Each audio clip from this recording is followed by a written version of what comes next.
pour to the cloud. And Dr. Nakash and I will keep a close eye on the waiting room. I know that the Dean of the College of Art Sciences and Education, Dr. Del Doty, sent me an email about 15 minutes ago saying that he couldn't make it, but that he was very interested in the topic, and so he wanted to view the recorded session. So thank you for your consent, Dr. Capper. I'll go ahead and get us started. I'm so genuinely pleased and honored to welcome Dr. Dan Capper today for our TAMUT program in Learning and Community Engagement talk on Buddhism and climate change. Dr. Capper is a professor in the School of Humanities at the University of Southern Mississippi, where he specializes in ethical dialogues between religion and science. An expert in environmental ethics and world religions perspectives, Dr. Capper is the author of numerous essays as well as books, Learning Love from a Tiger, Religious Experiences with Nature, and Roaming Free Like a Deer, Buddhism and the Natural World, which is forthcoming from Cornell University Press in February of 2022. Welcome, Dr. Capper. Thank you very much, Jamie. I appreciate it. I'm really happy to be here today. Let me get my screen shared and we'll get going here. All right. So as you heard, I'm a specialist in religion and science dialogue, and I use religion and science dialogue to try to create environmental ethics, both in comparative religion perspective and also in a Buddhist perspective. Buddhism being my focus religion within religious studies. And I've read, I don't know how many articles about Buddhism in which Buddhism is touted as the religion for the climate change age, that what the religion we need to navigate climate change is Buddhism because of its compassion or its models of interconnectedness and so on. And having read a bunch of these articles, I began to wonder, because I'd been to Buddhist countries and what I saw on the ground was different. And I realized that all of these positive articles were talking about Buddhism in the ideal. And there's nothing wrong about talking about a religious tradition in the ideal. This is important. But you know, an ideal like compassion by itself does not stop sea level rise. So we have to talk about how those values are employed. And so I realized that what we needed to know was whether Buddhism is appropriate for the climate change age on the ground in terms of its actual real world performance. And, you know, whenever you have a juicy question like this in mind, the thing to do is to go write a book about it. So that's what I did. I wrote Roaming Free Like a Deer, Buddhism in the Natural World, with the primary question being, how prepared are Buddhist environmental ethics for helping us to navigate the climate change age in terms of real world effects? Now, to answer this question, I explored 7 different Buddhist regions, India of the Buddha's time, Sri Lanka, Thailand, Japan, China, Tibet, and the contemporary West. And in exploring these 7 worlds, I found 4 things. And I'm being brief for now. I will expand more on these points. So if what I say right now sounds a little opaque to you, please bear with me because I'm going to be going into all this in more detail. But first, I found out that Buddhism has some interesting nature mysticism, but not much nature mysticism. And this has ecological impacts. Some folks think that if we were more nature mystical, we would live greener lives. And that way of looking at the world is difficult in the Buddhist context because there just isn't much Buddhist nature mysticism. The second point, and some people are going to be surprised by this, Buddhism actually has some unstable vegetarian norms. People say that we can fight climate change by becoming more vegetarian, like the Buddhists. And the first part of that sentence, that we can fight climate change by becoming more vegetarian, that's true.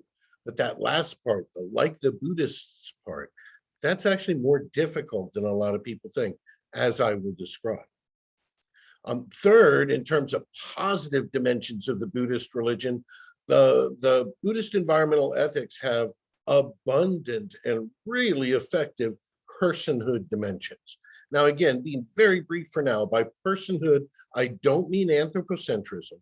I do not mean treating non-humans as human beings. That would be a terrible mistake. But what I am talking about is a scientific and ecological attitude in which we treat non-humans as persons in their own rights. So we talk about a deer not as a human person, but as a deer person, out of respect for the ecological subjectivity of a deer. And when we think this way, as I will describe, we have some powerful environmental tools in hand, and these tools are abundant in the Buddhist universe.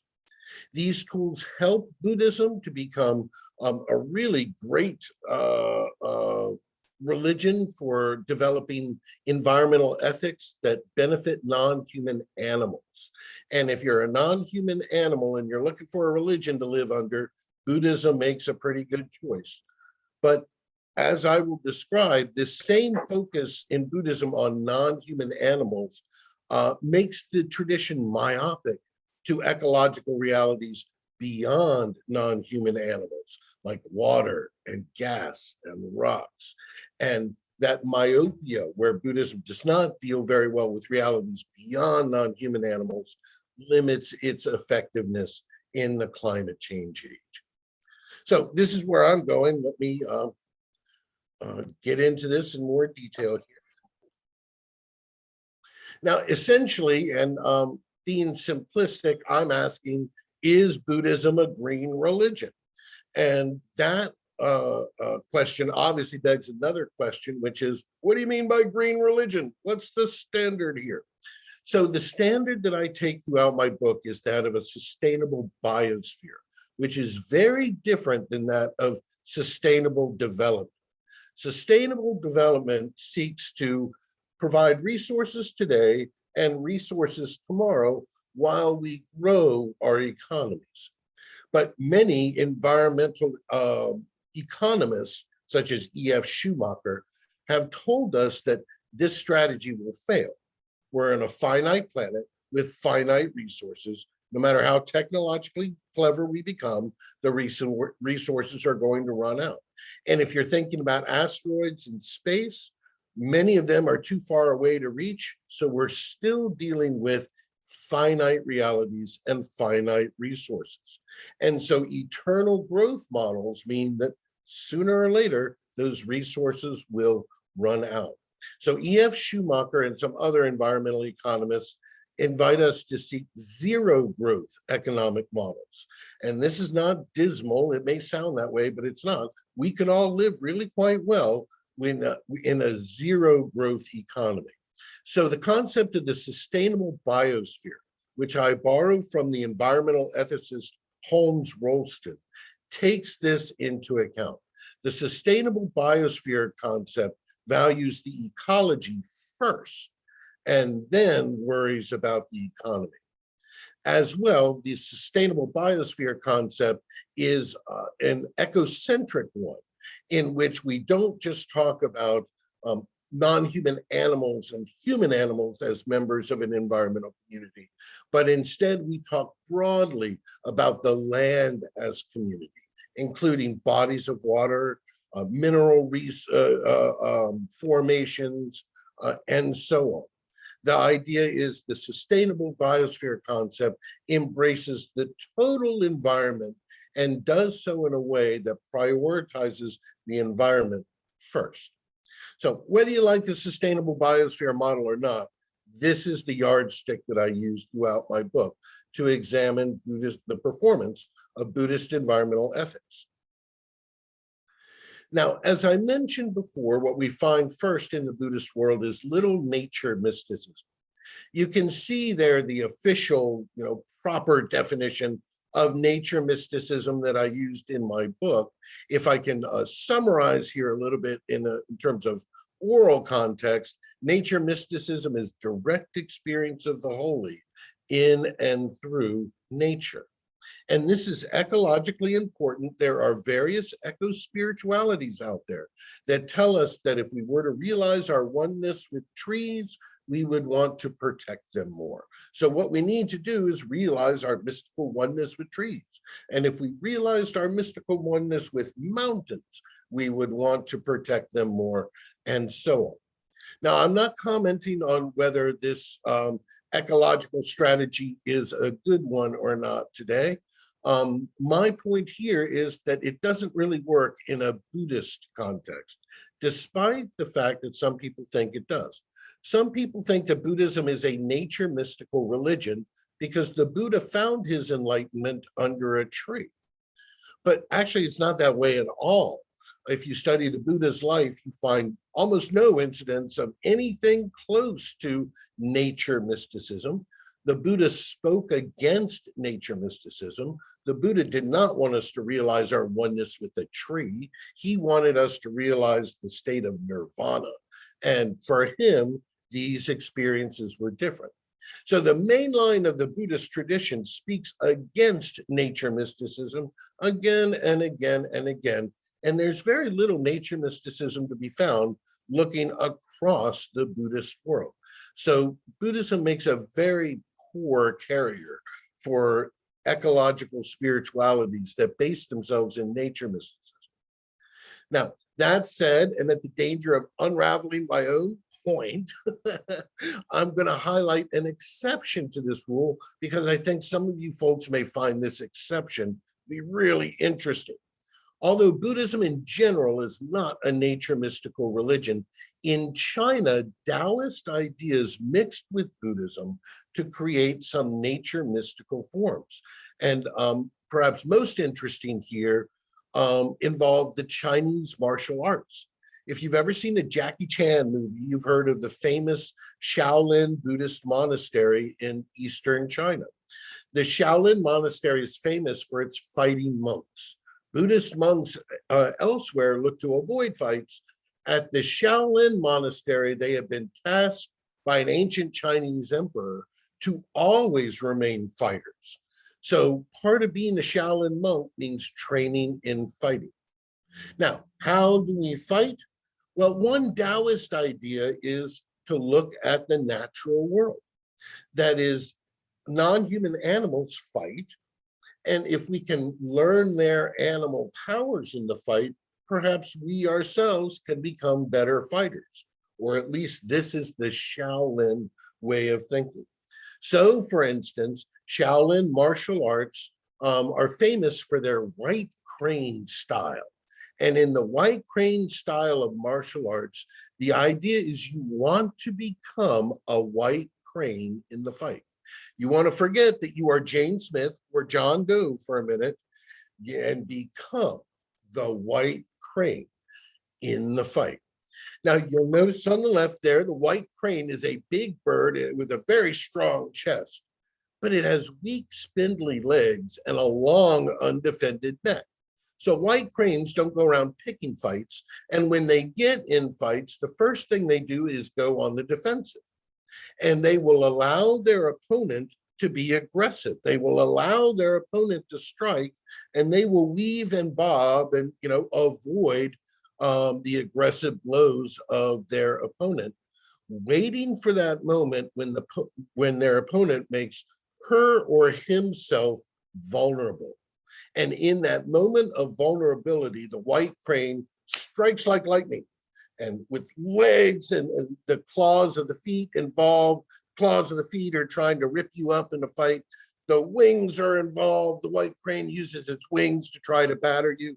And the beak is involved in the fight. The white crane tries to beat you with its beak.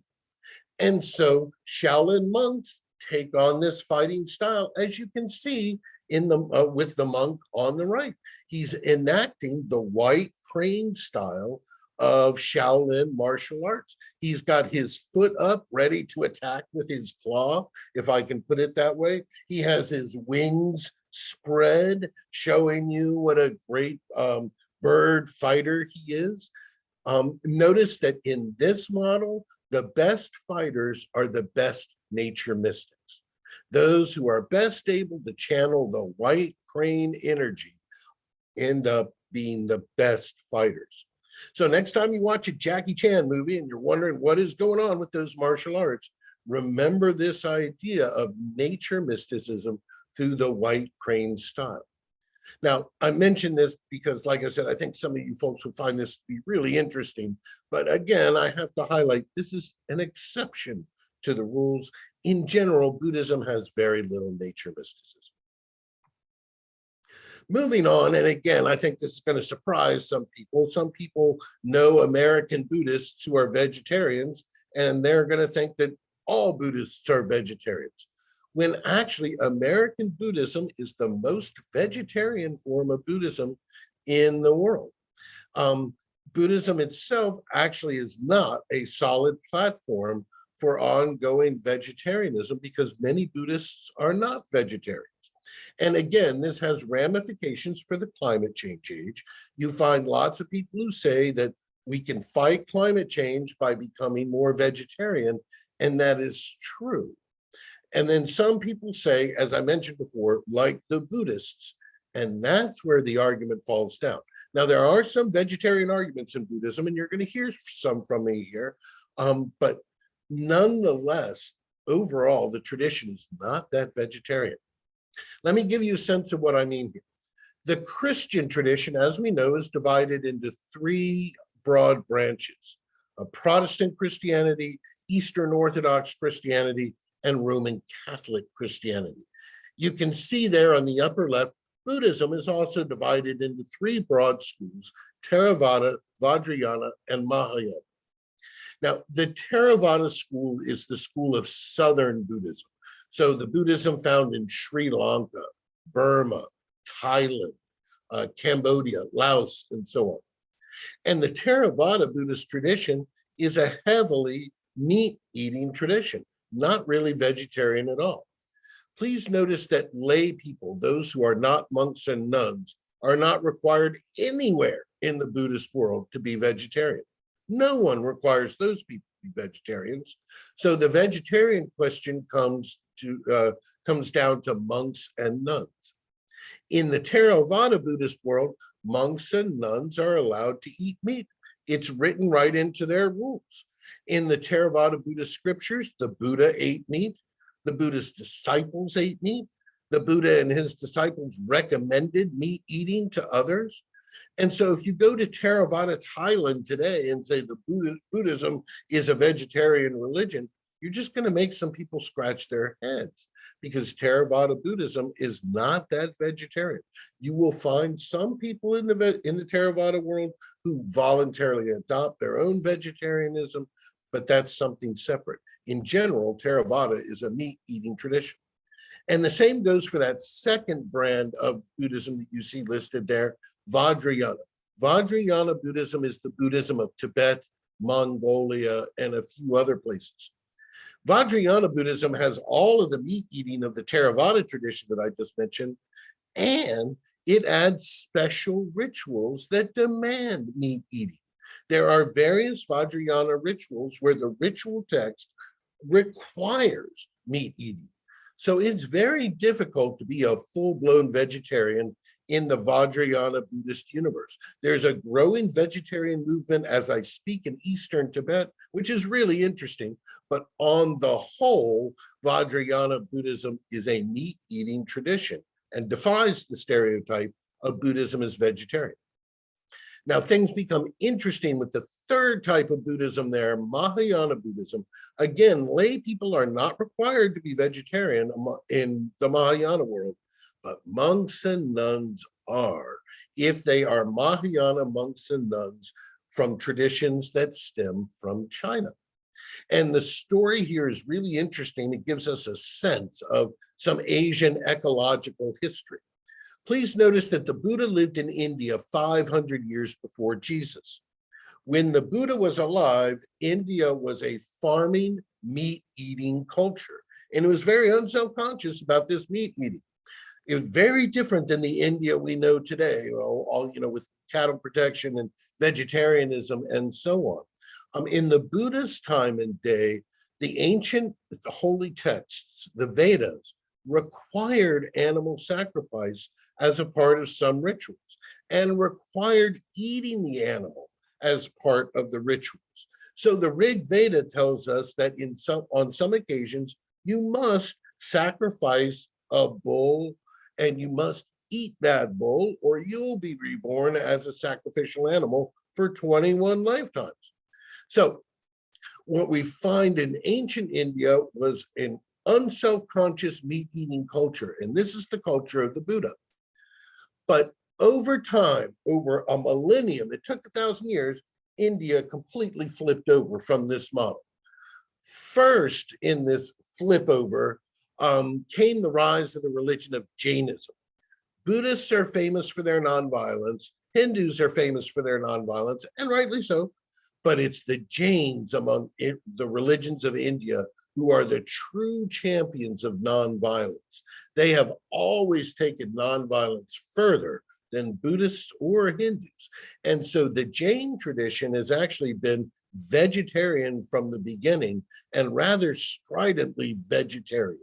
So Jainism as a religion lent the Indian cultural milieu the idea of vegetarianism as a holy lifestyle.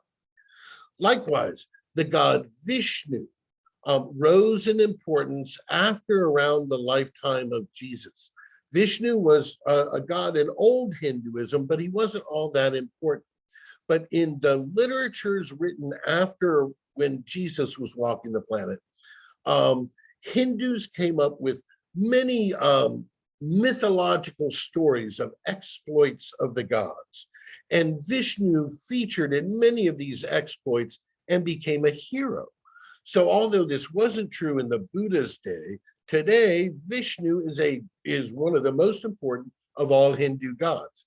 And Vishnu is a vegetarian god. So as Vishnu, the vegetarian god, grew in importance, so did vegetarianism in India. So things began to switch. And after the time of Jesus, Buddhists in India were still writing sacred books. They were still writing scriptures, but more and more the scriptures started to be vegetarian. And you can see in the lower left-hand corner there, I've listed Mahayana Buddhist vegetarian scriptures. These scriptures require vegetarianism of Buddhists, unlike the meat-eating texts that were found before. Now, Buddhism moved from India to China, and around the year 400 CE, the Chinese started to incorporate Buddhism and they started to translate Buddhist texts. And of course, they were left in a quandary here a little bit because the books that they acquired from India, some of them said that Buddhism was a vegetarian religion, but other books said that meat eating was what Buddhism was all about. And this waffling bugged the heck out of King Wu of Liang, who you can see there. King Wu was, by his own choice, a rather rabid vegetarian, and he wanted to turn all of China vegetarian. And so he didn't like this waffling Buddhist stuff. He wanted Buddhism to be a full-on vegetarian religion. And so he assembled the monks together and said, hey, monks, is Buddhism a vegetarian religion or a meat-eating religion? It's really a vegetarian religion, right? And the monks responded to him, I'm sorry, king, but it's written right in our scriptures. The Buddha himself allowed us to eat meat. Well, King Wu was the king, and he wasn't going to settle with that. So he issued an edict that demanded that all Buddhist monastics, all Buddhist monks and nuns in China be vegetarian. And this edict stuck. To this day, the expectation in China of Buddhist monks and nuns is that they will be vegetarian. And this is why you find that Buddhist delight dish on the menu in your Chinese restaurant, so that Buddhist monks and nuns can eat there and be vegetarians. Now, beyond China, King Wu is probably dancing in his grave over what I'm about to say. Beyond China, Buddhism advanced. Korea got its Buddhism from China. Japan, Taiwan, Vietnam, these places got their Buddhism from China. and with King Wu's vegetarianism already integrated into the tradition. So all of these East Asian Mahayana places, as I speak, continue to have the ideal that Buddhist nuns and monks should be vegetarians. So fast forwarding through history to give you a sense of why Americans think that Buddhism is a vegetarian tradition. After World War II, a guy named Philip Kapleau, an American man, wandered to Japan and started taking teachings from Buddhist monks. He became a Buddhist monk himself and eventually became a Zen master in his own right. In 1965, he moved back to the United States and founded the Rochester Zen Center. And the Rochester Zen Center is one of the first locations of Buddhism in the United States. This is foundational stuff. Like, you know, politically, we think of George Washington as a patriarch of the United States. Well, Philip Kapleau is one of these founding figures within the world of American Buddhism. And he wrote a very famous and influential book, The Three Pillars of Zen. And if you want to know about Zen Buddhism, that's a good book still. And then another book, which I think is even more influential, To Cherish All Life. And you see its cover there. In this book, Kapleau argues unstintingly for vegetarianism for all human beings. That is, he's not just arguing that Buddhist monks and nuns should be vegetarians or that all Buddhists should be vegetarians. He argues that all human beings everywhere should be vegetarians. He gives many reasons that are animal friendly in this book. And in fact, he describes meat eating as, quote, a war of aggression, unquote, against animals. But he also lists a number of reasons why meat eating actually hurts humans. For instance, our war of aggression against animals, Kapleau tells us, makes us more warlike with each other. We'd have fewer wars if we ate less meat, if you ask Kapleau. Also for Kapleau, this part is very famous. He's taught that animals at the moment of slaughter, when they're being slaughtered for meat, feel tremendous, quote, fear and terror. And he taught that that fear and terror then gets transmitted through the meat into us, so that by eating meat, we take on that fear of the animal and we become more fearful ourselves. And then in another argument for vegetarianism, Kapleau turns to the personhood principles that I mentioned before, and I'm about to really get into. Kapleau argues strongly for vegetarian lifestyles because for him, animals are persons. Remember, Buddhism has a worldview of reincarnation in which humans can be reborn as animals, animals can be reborn as humans. I can be reborn as a rabbit or as a mosquito or as a moose. And all of those non-human animals can be reborn as humans in their next lifetimes. Now, I mean no offense to anyone here. I'm just playing Kapleau for a minute. But please notice that in this worldview, that chicken that you had for lunch could be your dead great grandma who came back as a chicken. And if you think this way, you get to Kapleau's cry of who could eat their own family member? So for these reasons, Kapleau argued strongly for vegetarianism and strongly against meat eating. But again, to summarize this slide, what we find is that the United States is the most vegetarian of all Buddhist worlds, in part due to Kapleau's influence. So if you're an American and you think that Buddhism is a vegetarian tradition, you are to be forgiven because it is a vegetarian tradition by and large in the United States. But if we look more broadly across the tradition, we find that there's less support for vegetarianism. So that the saying, we need to become more vegetarian to fight climate change, but we should be vegetarians like Buddhists, that doesn't really work. It's just an unstable platform for that idea. Where Buddhism does shine, however, is with its personhood relationships, like I was just highlighting with Kapleau. Now, again, here with personhood relationships, I'm not talking about anthropomorphism, and I'm not talking about treating non-humans as humans. That would be a terrible mistake.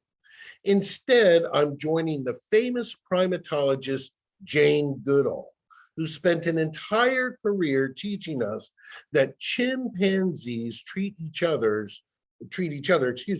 as persons. And if we're going to understand chimpanzees, therefore, we must also treat chimpanzees as persons. Now, by person here, I mean something very specific. I'm following the anthropologist A. Irving Hallowell, who tells us that a person is an entity with whom we share social relationships that are expressed in ritual, linguistic, or other ways. Very quickly, I highlight that this definition of personhood was not denied by the Buddha's idea that humans have no self. This is something different going on. Now, with this idea of persons in mind, we can also appreciate the teachings of Don Griffin, who tells us that it's not just primates that should be treated as persons in a scientific setting, it's insects, insects such as bees. He tells us that we can only understand bee behavior by treating bees as persons in large communities.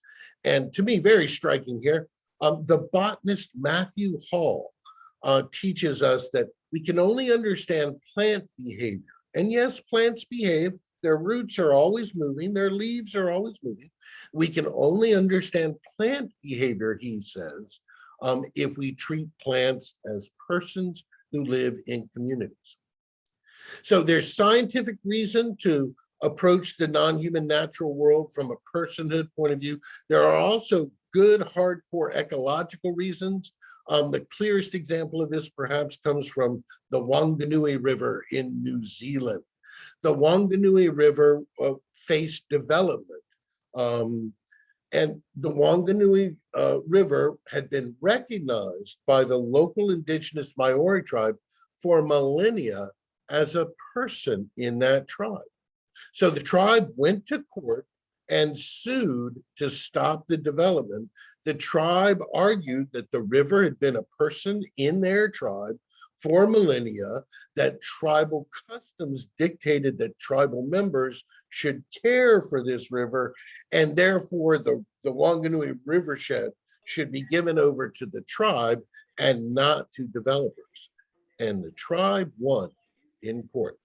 So personhood attitudes not only have kind of a scientific flavor to them, but they have real rubber meets the road ecological value. And they are rife in the Buddhist tradition. It would take me a very long time to talk about all the relationships that the Buddha himself had with non-humans that were personhood based. Holy smokes, the Buddha enjoyed so many personhood relationships. It actually kind of made me cry a little bit. I had to cut some out of my book because the book was just too long. But they were just such interesting personhood relationships. Anyhow, rather than regale you, I'm going to stick to just one so you get a sense of what I'm talking about. The time when the Buddha reputedly tamed a violent elephant with personhood methods. So goes the story, just as Jesus had enemies who wanted to kill him, so the Buddha had enemies who wanted to kill him. And on one occasion, they took an elephant named Nalagiri. Nalagiri was known for being aggressive, violent, a human killer. And they intentionally whipped Nalagiri into a fury so that Nalagiri would be looking for a fight. And then they sent this large, angry, violent elephant down the road so that it would trample the Buddha.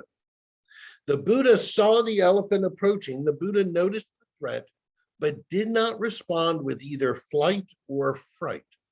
Instead, the Buddha responded to the elephant with personhood, both through his demeanor and through his words. The Buddha treated this violent elephant as a person. The Buddha sent loving energy to this elephant as a person.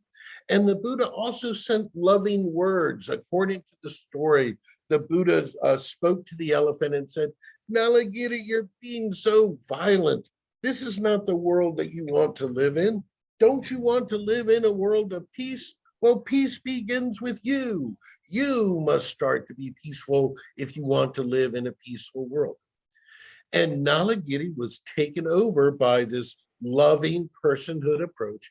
And so goes the story. Nalagiri came to a halt and knelt down in front of the Buddha and let the Buddha pat his head. So according to this story, the Buddha is able to tame a violent elephant using a personhood approach. And this story is very famous. It has been propagated through the scriptures across the Buddhist world. And so Buddhists everywhere have had the chance to learn, hey, we should have our own personhood relationships with the natural world. They can even stop a charging elephant. And so, like I said, you find personhood relationships are rife in the Buddhist world. The Buddha's example provides some of this, as I just mentioned. Some of this is just because personhood relationships with nature are to be found in many places. It's not like Buddhists have a monopoly on personhood relationships. And so personhood relationships are rife in the tradition. And as we can tell by the story of the Buddha and Nalagiri, the idea is that when humans approach non-humans with personhood attitudes, we get results that are good for humans and non-humans alike. And my book is chock full of stories like this, where personhood attitudes actually do lead to some very positive ecological outcomes. So these personhood relationships are a strength of the tradition. But the tradition is not perfect. And in part, it comes from a weakness in these personhood attitudes.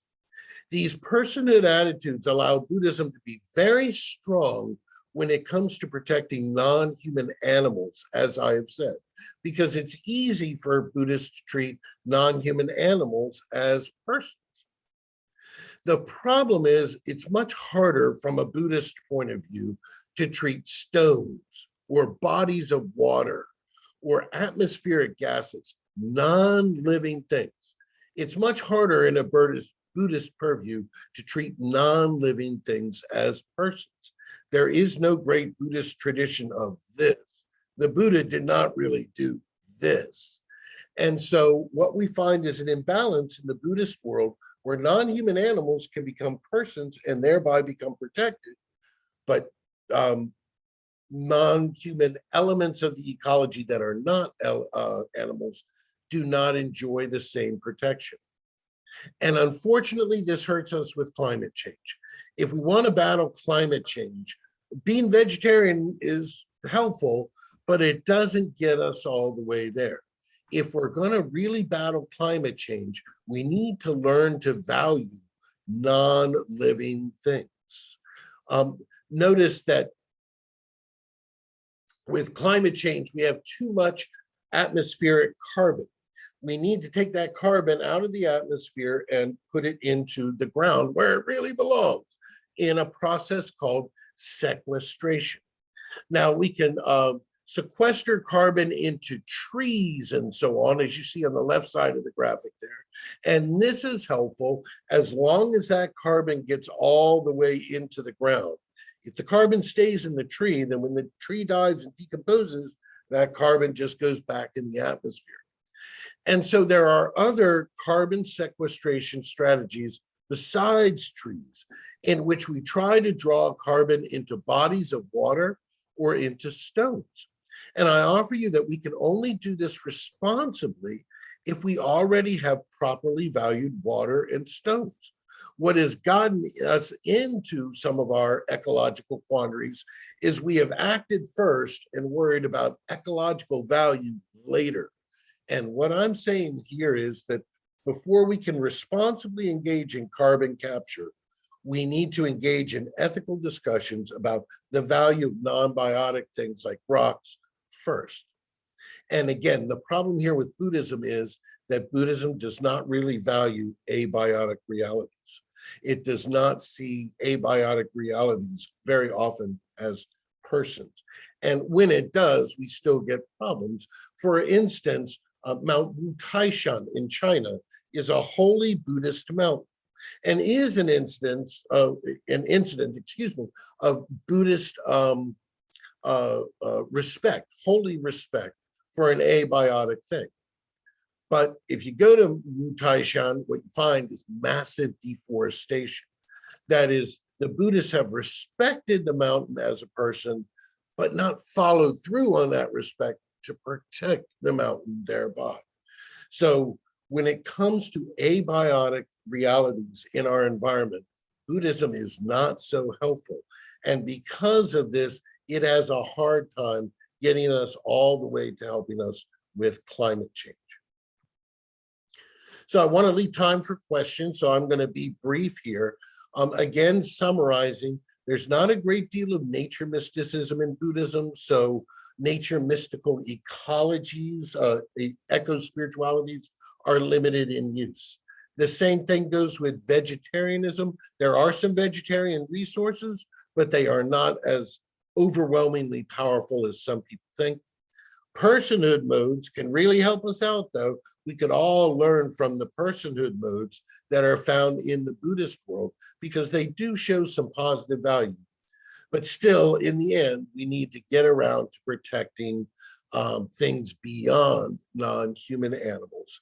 And I'm not sure that Buddhism gets us all the way there. So if you want to know more about this, buy my book, read my book. It won't be out until February, but you can pre-order it now on Amazon. And having thrown in that little bit of plea to buy my book, I think I'm done talking for now.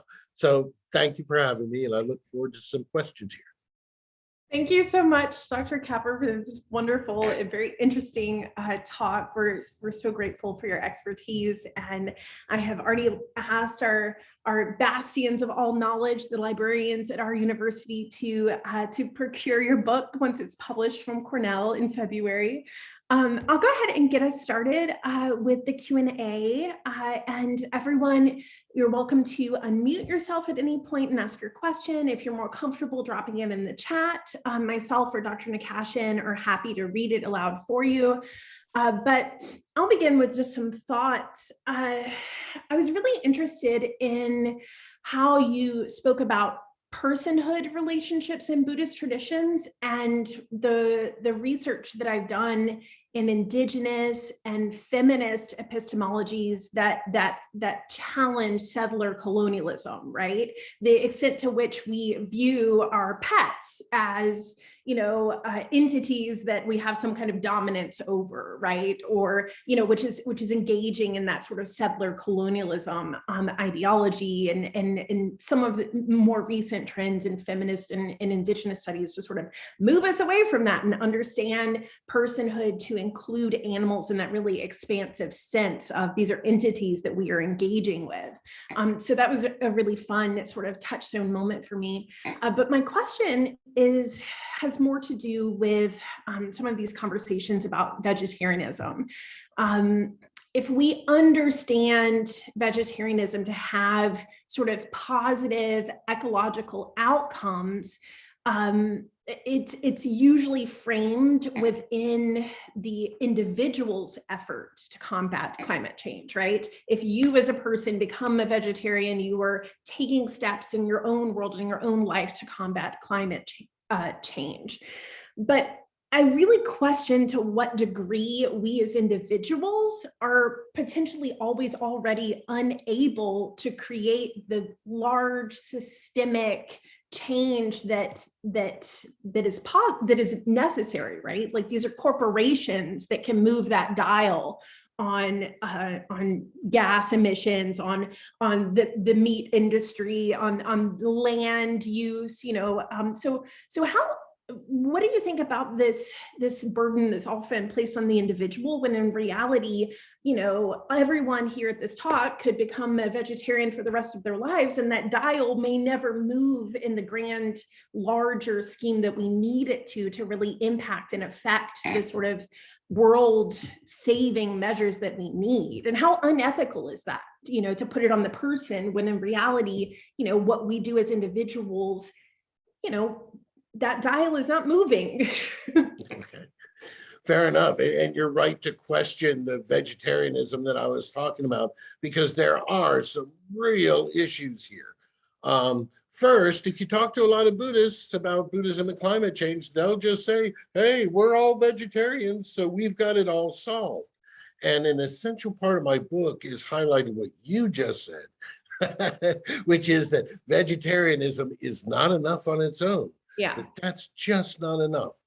And so that's specifically to the vegetarian thing. Now, on one hand, it is true that a sizable number of greenhouse gas emissions come from animals that are raised for human food. And so it's just pure math to understand that if we had fewer of those animals, we'd have fewer emissions and we'd be in less trouble in terms of greenhouse gases. But how to make that all work out within the mass societies in which we live, as you point out, is easier said than done. It's not at all straightforward. Let me offer you an example. And here, I'm not even getting after your nice comment about putting it all on the individual. I'm still going to talk about an individual, but imagine an individual who says, I want to be a vegetarian to save the climate, and they have all of their vegetables trucked in from very far away. They have all of their fruits trucked in from very far away. I'm a vegetarian, but I eat only fruits grown in Indonesia or whatever. Actually, the carbon footprint on that lifestyle is very, very high. It's not just vegetarianism. It's you want to be vegetarian eating foods picked out of your own backyard, so there's no transportation carbon footprint and so on. I'm just touching on some of the difficulties here.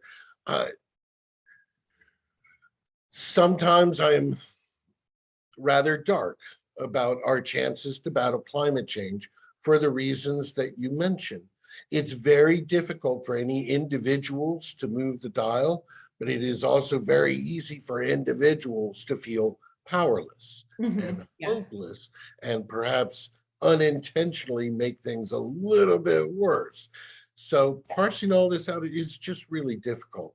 We humans have invented a terrible problem and have thrust a terrible problem on ourselves in climate change, and fixing it is not easy. Yeah. And avoiding that nihilism, right? Like that seems to be the hardest thing for me. Like I'm recycling, but where is this going? Which landfill are we putting this into? With for example, Shreveport doesn't recycle glass. So it's just it's hard to feel as though the individual person can do much at all. And how do we combat that? Because losing hope isn't the answer, presumably. Right. I don't have any easy answers for you here at all. It's all very, very difficult. Yeah. Are there questions? Dr. McCashin, I see that our Dean of the College of Art Sciences and Education, Dr. Doty, has joined us. It looks like we have the President of the Faculty Senate here, a couple of students, a couple of other faculty members, definitely some staff in the College of Art Sciences and Education. Thoughts, comments, questions?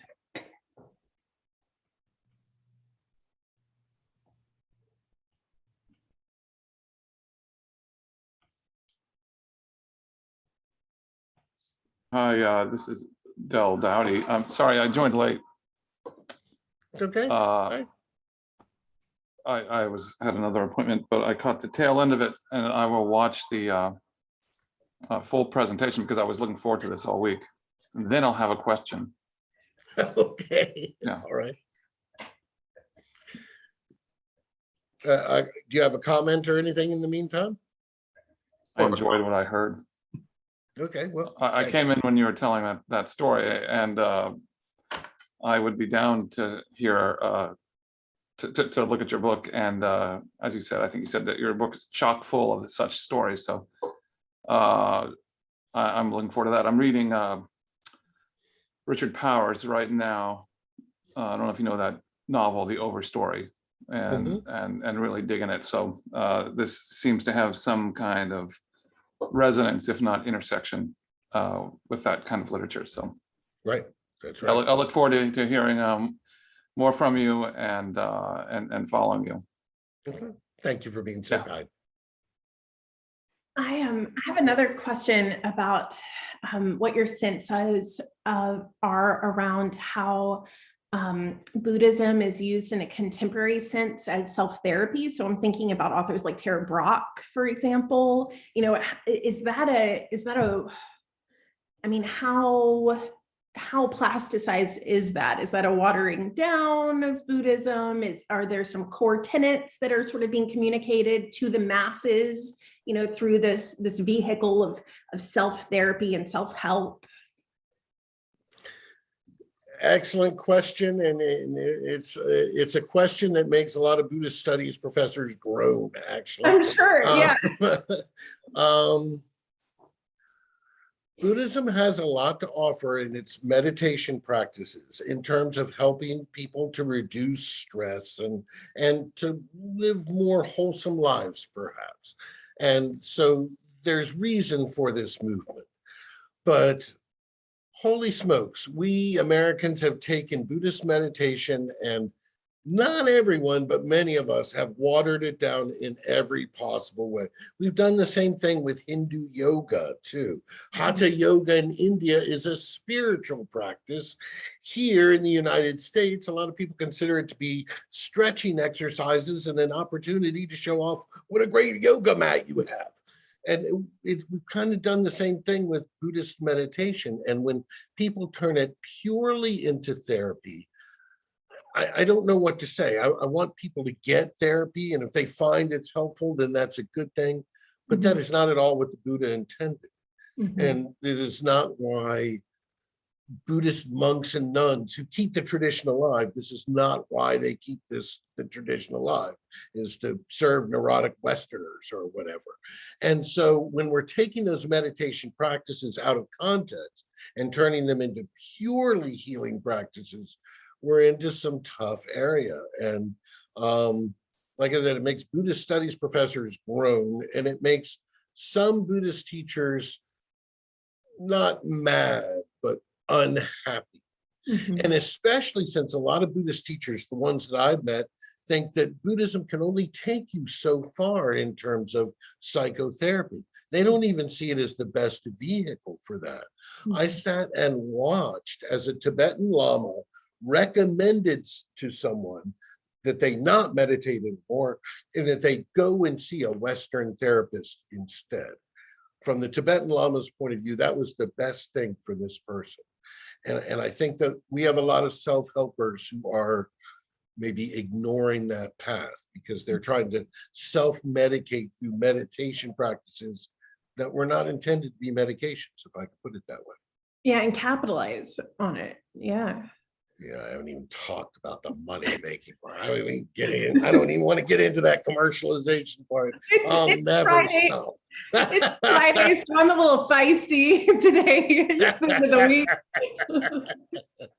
I just taught Marx, so you know. Anybody else? Comments, questions? So we have a comment in the chat. I was intrigued with the discussion regarding being a vegetarian and its role in Buddhism.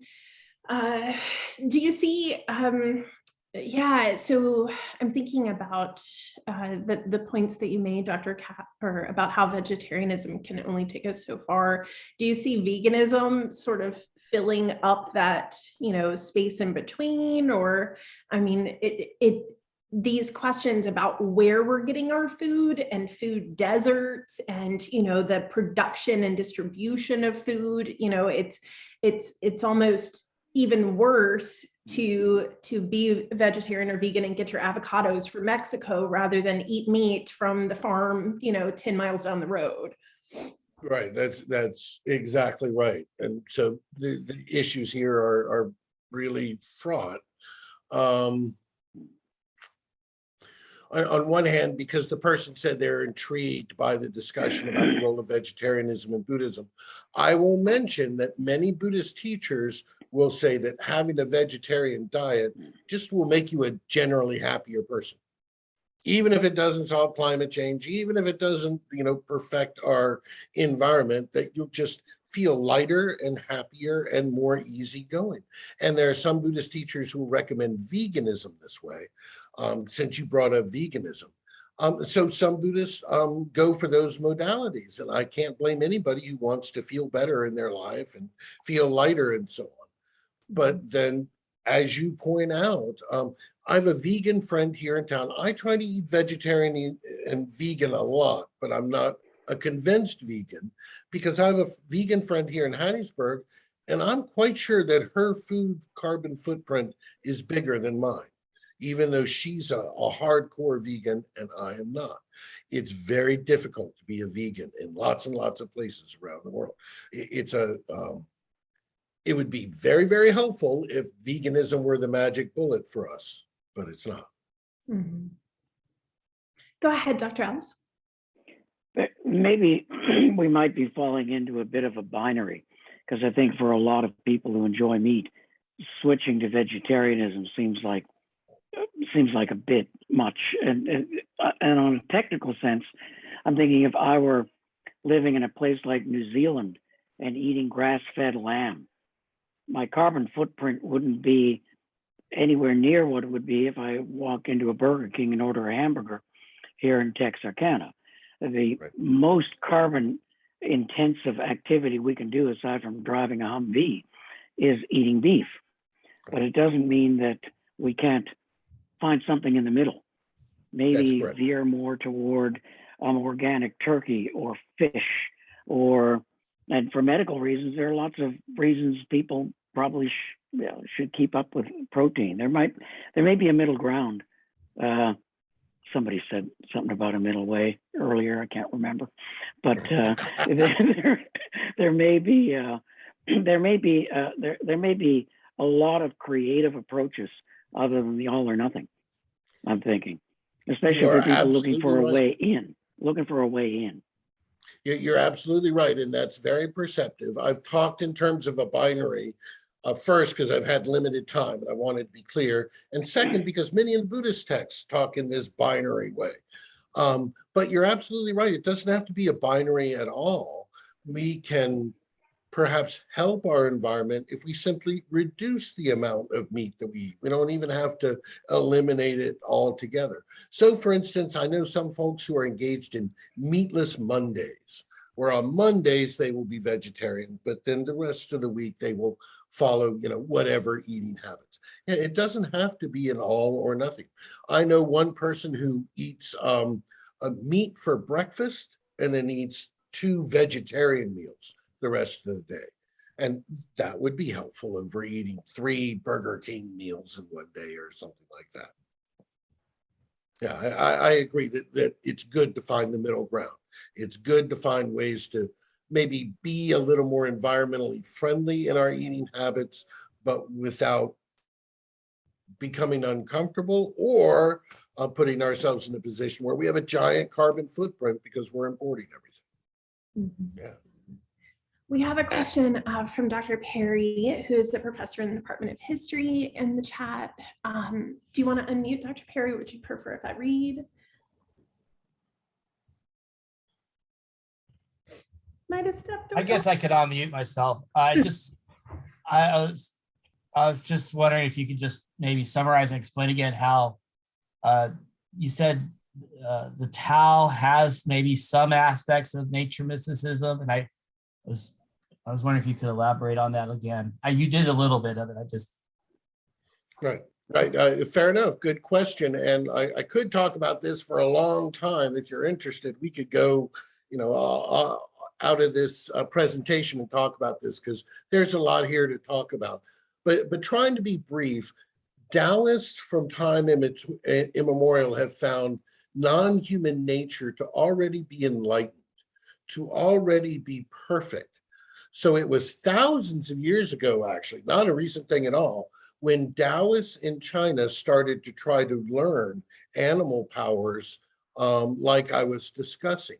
So around the time of Jesus, for example, in China, Taoists often practiced what was called the 5 animal play, in which you try to, you engage in a ritual in which you try to take on the powers of 5 animals. And I'm not going to remember them all, but one was the crane, one was a tiger, one was a bear. I don't remember the other 2.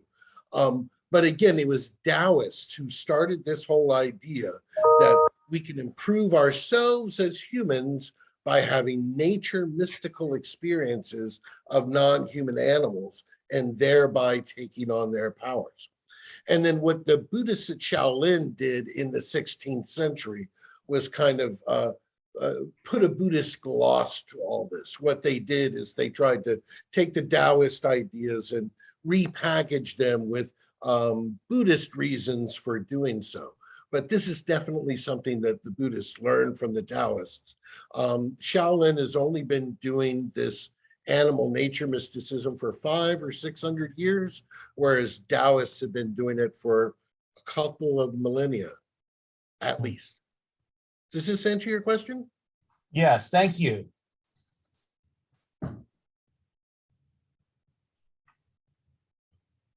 Any other comments or questions for Dr. Capper? Well, I will confess that this was just a special pleasure for me because I was a student of Dr. Capper's many moons ago, and I, to this day, remembered how impactful and engaging and innovative your lectures were in class. And so serving as one of the co-chairs for the program and learning community engagement at TMOT, I on this topic of religion, spirituality, and the sacred, I immediately thought of you. And I thought, oh, our students have to hear Dr. Capper, our staff and faculty have to hear this guy. So thank you so much for joining us this afternoon. Sure, thank you for having me. It's great seeing you again. It's just terrific, and this has been a lot of fun. Thank you all for having me. I really appreciate your hospitality. Wonderful. We'll send you the recorded link when it appears in my inbox. Thank you so much. Okay, sure. And if anyone wants to continue the chat,